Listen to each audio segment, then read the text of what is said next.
Hi guys and welcome back to my channel. Today I'm here with a new project here on my channel which I'm really excited about.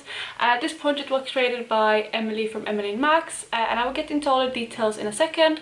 But before we do that, if you're new here, please consider subscribing. I would love to have you in the family. But let's just go through this project. So this project is called Deck of Panning. So I do have a new fresh deck of cards right here. And basically the idea of this project is that you use a deck of cards to randomize your prompts, and Emily has a really good intro video of this. I will try to explain it a little bit, but if you want a really in-depth instruction to this video, as well as if you want to participate, I really do recommend that you go and check out her video. So I will leave both her channel as well as her intro video down below, so you can check that out if you really want more details. I will also leave the playlist down below for this project once that is up, so you can check out everyone else who is participating.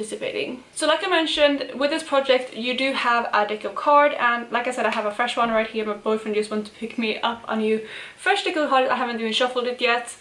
And what you do is you take the full deck of cards with all of the 52 cards as well as one joker. So what the setup of the game is that you have a game board which will change every single month, and you do shuffle your cards. So you do pick out your cards for the project, and there's 5 cards each month. So after you shuffle it, you do take your cards and you pick, I haven't shuffled one, so this will probably, yeah, it will be King of Hearts, but you take the first card, and in this case it will be King of Hearts, and this corresponds to it's prompt in the game board. I'm just quickly going to show you it on my laptop. I know Emily put up like a, sorry about the ring light reflecting, but this is what the game board looks like.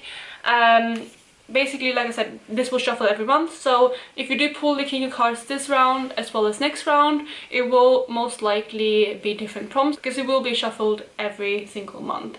I think Emily is responsible for that. But that's basically the main idea of the project. So like I said, each month you will be working on 5 products. So in the initial round you do shuffle 5 cards, or you pick 5 cards, and then if you do finish a product up or hit your goal in a product, you will pick a new card to replace that one. So you will always work on 5 products, apart from if you pick the one prompt which is an additional product, because then you'll have to have 6 products running. But that is, like I said, the kind of main idea of it. Moving on to kind of the exceptions of the project, the Ace, King, Queen and Jack will always remain the same. So there's same prompts for each one of those. So all the aces will always respond to one category, and then so on. Also, you have the joker card. So in this deck we have 1 joker to 52 cards, so in total we will have 53 cards in the deck. If you do get the joker, there is a category for this, which is basically, are you joking? That's what Emily called it. And what that means is that you have to pick a product that you really don't want to pan. So something that you could be really scared of panning, something you've been holding off panning. For example, it could be working on a black eyeshadow if you really don't wear black eyeshadow. It could be wearing a really bold color like lipstick, something like that. Just something that you're really not keen on panning. And Emily made it very clear that you're not supposed to cheat on this. You need to pick something that you actually really don't want to pan. But yeah, that's basically it for the project. And like I said, if you do want more details and more kind of in-depth instruction of the project, please go check out Emily's channel. So I'm gonna take my deck of cards because I haven't shuffled this like I said, and I will go ahead and kind of shuffle this up. I'll probably have to shuffle it quite a bit because, like I said, I haven't shuffled it at all. So I'm just gonna go ahead and try to shuffle it like this. So like I said, I will just be right back when I shuffle this maybe like 10 times. So let's just do the last shuffle on camera so you can see that I actually am shuffling. Let's just do that, and then let's just do this. There we go, that is the last one. Let's just cut it as well, and let's go ahead and pick the cards. I'm just going to go ahead and pick the ones on top of the deck, and the first card will be number 2 of Hearts. So 2 of Hearts is a brand new product. So like I said, I'll show you this again for this example card, but the game board is right here, and hopefully you can see there that is Heart of 2, and that is a brand new product. Let's go ahead and pick the next one. I have my deck again, and the second card will be, that is a 7 of Diamonds. 7 of Diamonds is most expensive, so basically I think that means that you have to pick something that is the most expensive in that category. That is going to be quite an interesting one. Next up we have card number 6 of Hearts. So 6 of Hearts is a glowy product. I think that's going to be quite easy. I'm excited for that one. We have 2 more cards to go. So the 4th card will be 2 of Diamonds. A lot of diamonds and hearts in this one. But 2 of Diamonds is a nail polish. Oh, that's quite interesting. I do actually have a product polish that might be a little bit annoying for me because I'm planning quite a few polishes, but I can definitely find a polish to throw in this project as well, so that's fine. Then we have the very last card, and that will be the 9 of Diamonds again. So 9 of Diamonds is a highlight, and I feel like that is quite a lot of I mean, I also got a glowy product as well as a highlight, so it's going to be quite interesting. But these right here are my 5 cards. And just to sum up, we have brand new product, most expensive product, we have the glowy product, a nail polish, and then lastly a highlight. So I will go and pick out my 5 products and I will be right back. So I'm back and I've picked out my different products for these prompts. But before we do that, since I have picked my product out for these now, these go straight into the deck. So next month I can pick these cards again. So I'm just going to put them in and kind of shuffle around. Of course I will shuffle again next week, but next month. But I'm just putting them back in here now, so I have them ready for next month's shuffling. So let's just start going through the different products that I've chosen. I can't remember if these are actually in the right order I drew them. I'm just going to pick them up kind of how I have them here in front of me. But the first product that I picked was for a brand new item, and for that I chose my number 7 Skin Illuminator. This one is completely unopened. As you can see, I still have the little kind of seal on there, so I haven't used this at all.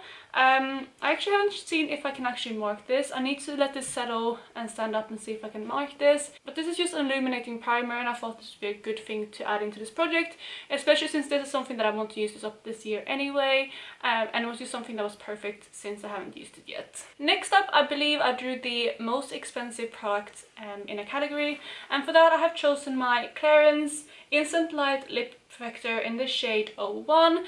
This is what the color looks like. It's just like a light pink, and I chose this because I believe this is my most expensive lip gloss.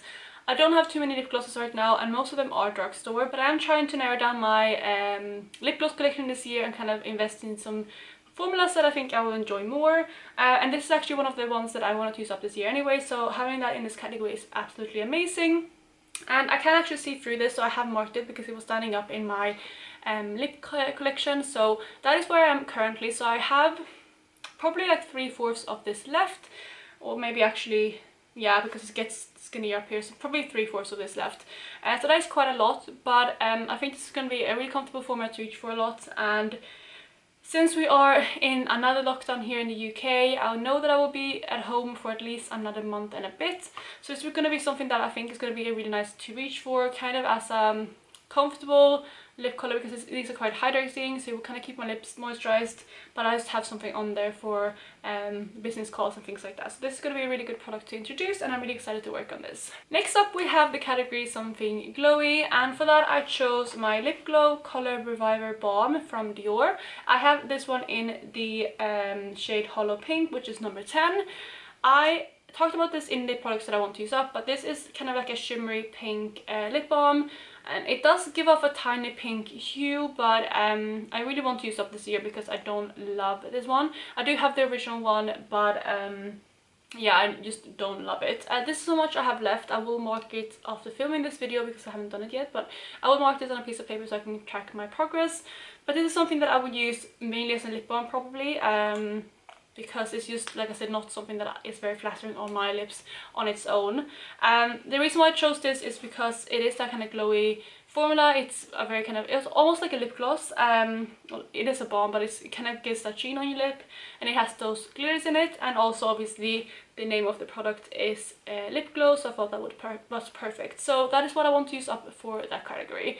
And with all of the 3 products that I already mentioned, my goal will be to use them up completely. Next up, we have the category highlights, or highlight I think, and I was really planning to pick a highlighter in my collection, but I had a little thought about it because, as you might know if you've seen my Panda Slideshows introduction, I am trying to hit 100 pans this year, so I thought, why not pick a eyeshadow highlight color, and I have actually decided to go with that. So I picked the shade from my Modern Renaissance, which is one palette that I want to try to focus on this year to hit more pans in. And the shade that I picked is this shade here, Vermeer. It's like a light pinky champagne color, and this is perfect as an inner corner highlight, as a light kind of highlighted lid shade, or I can probably even use it as a highlighter on my cheeks. So that is why I decided to pick this, and my goal for this eyeshadow will be to hit pan on it. Then the very final product that I picked was a nail polish, and I did have a think again of what I wanted to introduce, but as I mentioned before, I am doing a product polish on my channel where I try to use up 5 polishes at any time. So I'm currently working on 5 polishes already, and I thought about introducing another color in here, but what I actually decided to do was go with these two right here. These are a top and base coat from Sephora's Formula X, which is no longer available unfortunately, because I do really like these, but I have been really bad at reaching for a base and top coat. I have been using a peel-off base for the last kind of 2 years, and since starting using that, I've been, like I said, really bad at using another base coat to kind of smooth out your nails, and then a top coat to make it more glossy. So I just really wanted to introduce these because I haven't reached for these two products in absolutely forever. And originally I wanted to just put in the top coat, and I haven't marked these, but I've chopped them around a bit. But that is where I am currently. So you can see that I don't have very much left of this, and although I think that could have been enough because I think I can use this up in a month. But since I didn't have very much left of that, I just wanted to add something else in just to challenge myself a little bit more. So I actually added in the base coat as well in the same range, and I am currently there with this product. So I will add these two in for one category, which is a nail polish, and my goal will be to use these two up as well. So that is all for this video. Those are all the products that I'm introducing for this project. I'm quite excited about the prompts that I got, and I'm really excited that a lot of these products are actually products that I want to use up anyway. And then the eyeshadow, which will probably help a lot with my pan goal this year. So yeah, I'm really excited, and please, like I said, go and check out Emily as well as the playlist with everyone else who's doing this project, because I'm very excited about this one, and it's such a good idea. And so much kudos to Emily for thinking of this, because it is such a brilliant idea. So make sure to check everyone else out, and if you did like this video, please go ahead and give it a thumbs up, and otherwise I hope you're having an amazing day, and I'll talk to you in my next video. Bye guys!